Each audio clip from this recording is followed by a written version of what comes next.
I found a really good video on YouTube about C.S. Lewis's Pilgrims Regress, wasn't it? And the reason I got it mistaken was because C.S. Lewis was answering another book by someone else called The Pilgrims Progress. I was trying to remember which was which. It was a really interesting question about that C.S. Lewis poses in the book about a character called Wisdom, where he seems to be questioning morality and almost free will and where morality comes from. He sort of seems to suggest that that God, who he calls the landlord, you follow his morality comes from him, which I believe anyway. Because if you look in the Bible and the Quran and all the religious books, that's where you find all the morality. And man often tends not to do the right thing. He tends to want to do the wrong thing because he finds it easier or more attractive to himself.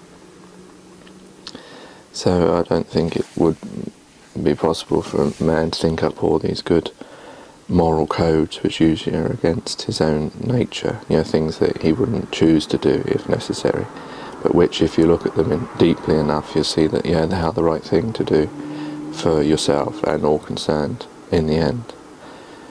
And a lot of them are quite small as well. They appear small, but if everyone does them, they're quite a big thing. So anyway, this character questions that you follow morality for two reasons. One is hope, and one is fear. Fear of God, because you know that if you don't do the right thing, then you will be punished in the afterlife, or in that time, or that you just fear doing the wrong thing, like you would a parent who tells you to do something good, or a teacher. And the other one is out of hope. Hope because you know it's a good thing, and it wasn't hope, was it? Was it desire? No, it was because it's a good thing, because you know it's good, and you intrinsically know it's good, so you want to follow it. Like, for example, being thankful. It could be seen as a moral code. Someone does something for you, or you put yourself out, self-sacrifice yourself. You do something for someone else that has no benefit to you whatsoever, but will make you feel good. So, something like that. And then the character Wisdom argues that by following either of these, you're doing them dishonestly.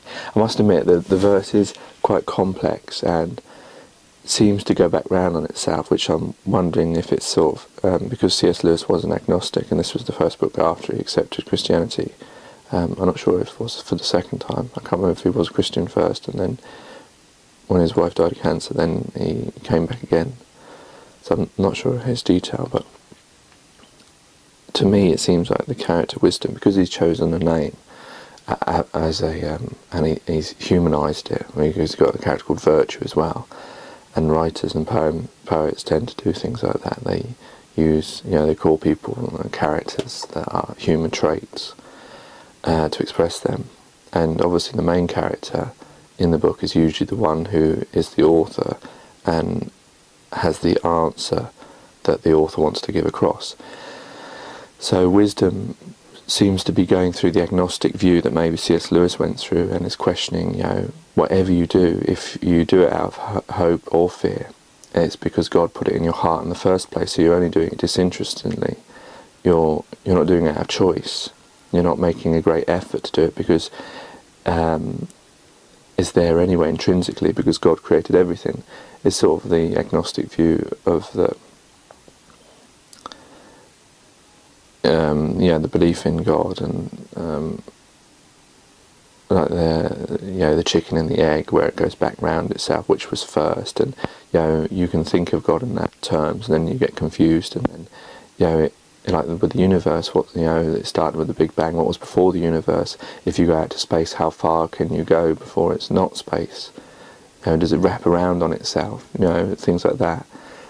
Imponderable questions that man with his linear way of looking at things, because we look at things from cause and effect, and from 0 to 100, A to Z or Z.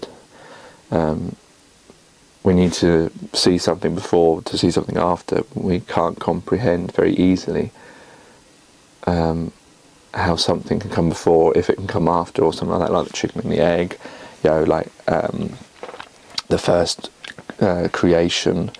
Even if you go through a pure scientific, agnostic type of view, you still have these imponderable questions which are similar to the same question as God, because people say that if what was before God type thing, who created God, whereas believers believe God is first.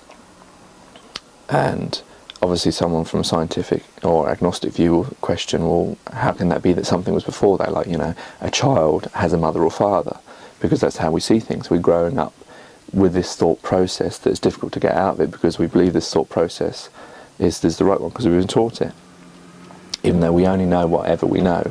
And anyone with any sense realises that if you look back 100 years, we were taught one thing, and then we find that wasn't true. Scientists used to say that there's no chance that there could be life on other planets because there's no water, and yet 100 years later we find that there was water on the moon or Mars, and that it is capable of life. They used to thought that it couldn't live in hot temperatures, and then they found that in parts of Earth, I think it was in Australia, in certain springs where it's really hot, there is life, like worm type life. So we only know as much as we know at the time, and we're always progressing. So to hold on to a set of ideas that are time-bound rigidly is difficult. And anyway, so with his character Wisdom, I think he's just going through the thought process of an agnostic, of thinking about, if God created morality, then he put it in us anyway, so out of hope or desire we choose it anyway, but we're not really choosing, because if we do choose, it's in us anyway, so it's not really our choice, and we're just doing it disinterestedly just because we have to, or because we have no choice. I think because if you have choice, then you're doing it out of interest. If you don't, it's disinterestedly. I think that word's a bit confuses the matter a little bit. I think also because people know that C.S. Lewis was a Christian after he wrote this book, and why would a Christian write something that seems to be questioning his faith?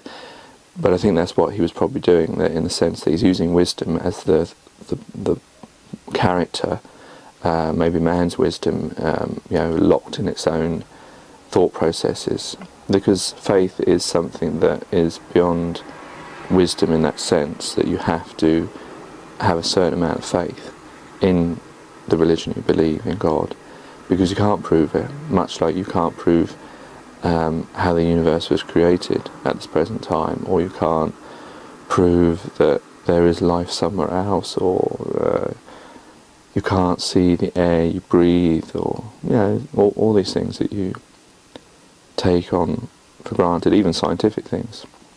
A lot of scientific things, I think I read in Stephen Hawking's book, Brief History of Time, where he was saying that, a lot of these things are theories that can't actually be proved as such. They can be proved on paper through theories, but that doesn't mean that they can actually be witnessed.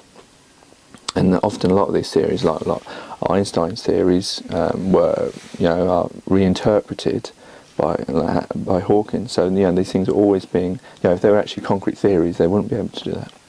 So basically what I'm saying is that I think wisdom is C.S. Lewis using that character to be able to discuss these things, and then I assume John, the main character, then will have his view, and that is the view of it. Sometimes you have to have different characters to be able to discuss these things. I think I did a poem called The Creator, which was about these two people who were discussing the existence of God. Whereas I believe in God, but they're discussing him as if they don't believe in him, and then there's a bit at the end which shows that, I can't remember, they're being watched or something like that. Just, it goes against what they're actually saying. So I try to prove the point by what you see, not by what they're actually saying.